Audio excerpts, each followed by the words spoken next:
Friends, I am Prem Gehlot. The UPSC framing class में आपका स्वागत करते हैं। फर्स्ट ऑफ ऑल, जिन लोगों ने हमारा चैनल सब्सक्राइब नहीं करा वो चैनल सब्सक्राइब जरूर कर लीजिए। देन उसके बाद हम देखते हैं, आज देखने जा रहे हैं मध्य प्रदेश के 40 अति महत्वपूर्ण प्रश्न। पार्ट थर्ड देखने जा रहे हैं। फर्स्ट और सेकेंड का रिस्पॉन्स बहुत अच्छा आया और जो बार बार एग्जाम में आपके आते हैं। और जिन लोगों ने हमारी एप्लीकेशन डाउनलोड नहीं करी, व्यापम एग्जाम तैयारी, मैं इसके नीचे लिंक सेंड कर दूंगा, तो वहां से आप डायरेक्ट डाउनलोड कर सकते हैं एंड्रॉइड ऐप। वहाँ पे आपको बेस्ट मटेरियल मिलेगा, वहाँ पे अलग अलग पीडीएफ और सारी चीजें। देन आज का लेक्चर स्टार्ट करने जा रहे हैं। जो मोस्ट इंपॉर्टेंट, जो हर एग्जाम में बार बार पूछे जाते हैं, वो क्वेश्चन आज मैंने कलेक्ट करे हैं और इसी को हम आज देखेंगे। तो फर्स्ट ऑफ ऑल आज स्टार्ट करते हैं हम। देखिए, सर्वाधिक जनसंख्या घनत्व वाला, घनत्व मतलब क्या हो गया, डेंसिटी वाला जिला कौन सा है? भोपाल है, 855। अगर भारत की बात करें तो भारत में कौन सा है? बिहार है। तो ध्यान रखिए। और सबसे कम जनसंख्या घनत्व वाला जिला, तो ध्यान रखिए डिंडोरी। अब ये दोनों भोपाल और डिंडोरी आपको याद रखना पड़ेंगे अगले 6 से 7 पॉइंट में, जो बार बार पूछे जाते हैं, तो वही क्वेश्चन कलेक्ट हुए। देखिए, उसके बाद क्वेश्चन है नेक्स्ट, सर्वाधिक नगरीकृत मतलब क्या, सबसे ज्यादा सिटी वाला कौन सा है जिला? तो ध्यान रखिए भोपाल। सबसे कम, यहाँ पे देखिए, सबसे कम नगरीकृत वाला कौन सा है? डिंडोरी। उसके बाद अगला पॉइंट देखिए, सबसे सर्वाधिक ग्रामीण वाला जिला, ठीक है, सर्वाधिक ग्रामीण कहां पर है? ध्यान रखिए डिंडोरी में है। और न्यूनतम ग्रामीण कहां पर है? भोपाल में। ठीक, तो देन इसमें वापस से देखिए, यहाँ पे अगर पूछा जाए तो सबसे नगरीकृत वाला कौन सा गया? भोपाल। और जहाँ पे सबसे ज्यादा नगर होगा तो वहां पे न्यूनतम ग्रामीण होंगे। ठीक है। देन सबसे कम नगर जहां पर होंगे वहां पे सर्वाधिक ग्रामीण वाला होगा। तो ऐसे आप पॉइंट याद रख सकते हैं, 4 और ऊपर के दोनों घनत्व वाले भी। तो भोपाल और डिंडोरी से 6 पॉइंट थे। देन अगला पॉइंट देखते हैं, सबसे डिंडोरी पॉइंट याद हो गया हो तो एक चीज और याद रख लीजिए, सबसे कम सिंचाई वाला क्षेत्र भी कौन सा है? डिंडोरी है। सबसे कम सिंचाई वाला क्षेत्र भी डिंडोरी। देन अगला अगर पॉइंट क्वेश्चन आए, सर्वाधिक जनसंख्या वाला जिला अगर पूछा जाए तो इंदौर है। ऊपर क्या था? नगरीकृत और ग्रामीण की बात कर रहे थे, और ये सर्वाधिक जनसंख्या वाला जिले की बात कर रहे हैं। देन न्यूनतम जनसंख्या वाला जिला हरदा। अब यहाँ पे आपको 2 क्वेश्चन में परेशानी होती है, जो मैंने एग्जाम दी थी पहले भी, तो मैंने एक जजमेंट लगाया। तो देन न्यूनतम जनसंख्या वाला जिला हरदा अगर ब्रैकेट में लिखा रहे 2011 की जनगणना के अकॉर्डिंग, तो आपको हरदा लगाना है। और न्यूनतम जनसंख्या वाला जिला अगर 2016 या 2015 लिखा हुआ है ब्रैकेट में, तो आपको क्या लगाना है? आगर मालवा हो गया है। पहले हरदा था, अब क्या होगा? आगर मालवा। अगर पुराना डेटा पूछेगा तो वो 2011 लिखे तो हरदा लगाना है, और अगर नया डेटा 2016 लिख के देगा, आपको ब्रैकेट में क्वेश्चन पूछेगा तो ध्यान रखिए आगर मालवा लगाना है। अगला क्वेश्चन देखते हैं, न्यूनतम लिंग अनुपात वाला जिला। तो ध्यान रखिए भिंड है, 837 है, सबसे कम लिंग अनुपात है। तो ये चीज ध्यान रखिए। और इसी से भिंड से एक और पॉइंट याद कराना चाहूंगा, सबसे कम वर्षा वाला जिला भी अगर आपसे पूछा जाए तो आपको क्या लगाना है? भिंड लगाना है। देन उसके बाद सर्वाधिक लिंग अनुपात वाला जिला अगर पूछ लिया जाए तो बालाघाट है, 1021 से। और इसी के अंदर एक और पॉइंट, सर्वाधिक शहरी लिंग अनुपात, अगर स्पेशल क्वेश्चन अगर पेपर टफ बनता है तो ये पूछ सकते हैं, तो कौन सा है? बालाघाट, याद रखिए। देन एक क्वेश्चन में स्टूडेंट को बहुत ज्यादा परेशानी आती है, वापिस से मुझे क्वेश्चन ये वापिस से डालना पड़ा। देखिए, मध्य प्रदेश की साक्षरता दर कितनी है? 69.30 है। अगर ऑप्शन में, मैं वापस से बताना चाहूंगा, अगर ऑप्शन में अगर 69 पॉइंट नहीं दे रखे तो आपको 70 टिक लगाना है, क्योंकि हर बार पेपर में कभी ये दिया जाता है और अगर ये नहीं दिया जाए तो 70 आपको लगाना है। तो ये चीज जरूर याद रखिए आप।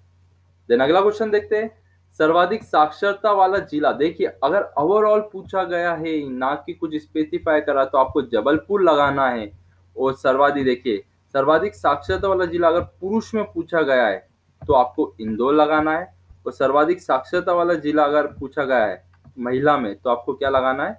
भोपाल लगाना है। और अगर ओवरऑल पूछ लिया है तो दोनों में क्या है? जबलपुर।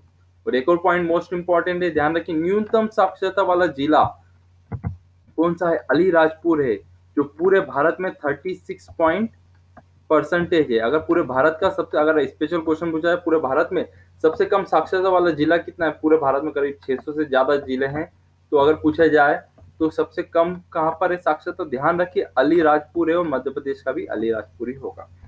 देन अगला क्वेश्चन देखने जा रहे हैं हम, सर्वाधिक क्षेत्रफल वाला जिला कौन सा है? छिंदवाड़ा है। देन सबसे कम क्षेत्रफल वाला दतिया। देन उसके बाद मोस्ट इंपोर्टेंट पॉइंट देखते हैं, सर्वाधिक अनुसूचित जाति संख्या में अगर दे रखी है आपको तो सर्वाधिक कहां पर है? इंदौर में। और अनुसूचित जाति के बारे में पूछा गया है, मगर परसेंटेज के अकॉर्डिंग पूछा गया है तो आपको उज्जैन लगा के आना है। देन उसी से रिलेटेड एक क्वेश्चन, न्यूनतम अनुसूचित जाति प्रतिशत में भी और संख्या में भी सबसे कम कहां पर है? तो झाबुआ में, आप ध्यान रखिए। उसके बाद अगला क्वेश्चन देखते हैं, लोक मंथन का आयोजन कब और कहां हुआ? तो ध्यान रखिए 2016 में भोपाल मध्य प्रदेश में हुआ है। अगला क्वेश्चन, मध्य प्रदेश में कौन से नगर में, ये क्वेश्चन आप याद रखिए, वन अनुसंधान देहरादून की शाखा है। ऊपर कौन सा क्वेश्चन देखिए पहले, कौन से नगर में वन प्रबंधक, प्रबंधक मतलब क्या? मैनेजमेंट, कहां पर है? तो ध्यान रखिए भोपाल से मैनेजमेंट होता है, वन प्रबंधक। इसमें कॉमन मिस्टेक करते हैं आप लोग, तो ध्यान रखिए अगर मैनेजमेंट आए तो आपको भोपाल ही लगा के आना है। और अगला क्वेश्चन है, ये पीएससी 2015 का क्वेश्चन 2 बार अलग अलग पूछा गया था। देन वन अनुसंधान देहरादून की शाखा मध्य प्रदेश के कौन से जिले में है? तो ध्यान रखिए जबलपुर जिले में है। देन अगला क्वेश्चन, ये वाला भी बहुत बार आ चुका है, सब सम्मान में 2 लाख रुपए दिए जाते हैं, बट कबीर ऐसा पुरस्कार जिसमें 3 लाख रुपए दिए जाते हैं। तो आपको याद रखने के लिए देखिए कबीर में कितने वर्ड है? 1, 2 और ये 3 वर्ड है, तो 3 वर्ड से कितना आ सकते हैं? 3 लाख रुपए आ सकती है राशि, तो ये याद रखिए, मोस्ट इंपॉर्टेंट। देन उसके बाद पेन सेंचुरी जीव अभ्यारण्य कहाँ पर है? तो ध्यान रखिए फैन, फैन मतलब क्या? अपन FAN कर लेते हैं, फैन। फैन जो है, आपके जो फैन रहेंगे या फिर शाहरुख खान के जो फैन है, तो वो क्या उसके आसपास मंडराते रहते हैं, तो आप याद रखिए मंडला या फिर मंडराते रहते हैं, तो आप याद रखिए, बहुत मोस्ट इंपॉर्टेंट क्वेश्चन है। फैन कहाँ पर है? मंडला जिले में। देन अगला क्वेश्चन, भोपाल त्रासदी वर्ष घटना कौन सी थी? 1984, 3-4 दिसंबर थी। और MIC बोला जाता है, मिथाइल आइसोसाइनाइड जो गैस थी उसका नाम था। बहुत बार पूछते हैं MIC का फुल फॉर्म या फिर पर्टिकुलर डेट पूछ लेते हैं, ये चीज ध्यान रखिए, 3-4 दिसंबर 1984। देन मध्य प्रदेश की बाघ की गुफाएं, ध्यान रखिए बाघ की गुफाएं कहाँ पर है? धार में है।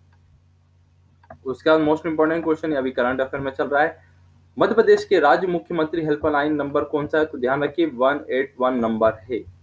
प्रोजेक्ट आकांक्षा, यह भी क्वेश्चन अभी आ चुका है, तो आकांक्षा इसलिए मैंने इसमें सम्मिलित करा गया है। शुरुआत कब से हुई और किस जिले से हुई है? ध्यान रखें 19 कब हुई है? डिंडोरी जिले से हुई है। भोपाल हिंदी ग्रंथ अकादमी, तो ध्यान रखिए 69 में आई थी हिंदी ग्रंथ अकादमी, और उर्दू कब आया था? 76 में। तो दोनों बहुत बार पूछे गए हैं और दोनों आप याद रखिए। देन अगला क्वेश्चन, इंदौर में पैदा हुई सबसे लोकप्रिय गायक कौन सी? लता मंगेशकर। देन किस नदी पर साइक्लोपिन बांध, ये क्वेश्चन भी मोस्ट इंपॉर्टेंट है, हर दूसरे एग्जाम में पूछा जाता है, तो ध्यान रखिए कौन सा है? बेतवा नदी। और बेतवा मध्य प्रदेश की कौन सी 5वीं बड़ी नदी है? मध्य प्रदेश की 5वीं, तो आप याद रख सकते हैं, B5 याद रख सकते हैं। और नर्मदा नदी भारत की कौन सी नंबर की नदी है? तो ध्यान रखिए 5वें नंबर की नदी है। नर्मदा भारत की 5वें नंबर की नदी और बेतवा मध्य प्रदेश की 5वें नंबर की नदी सबसे बड़ी, तो ये दोनों चीज भी ध्यान रखिए। साइक्लोपिन बांध भी कहां पर है? बेतवा नदी पर है। ये थे मध्य प्रदेश के 40 अति महत्वपूर्ण प्रश्न। आपको ये लेक्चर कैसा लगा है शेयर करना ना भूले और सब्सक्राइब करना। Thank you so much.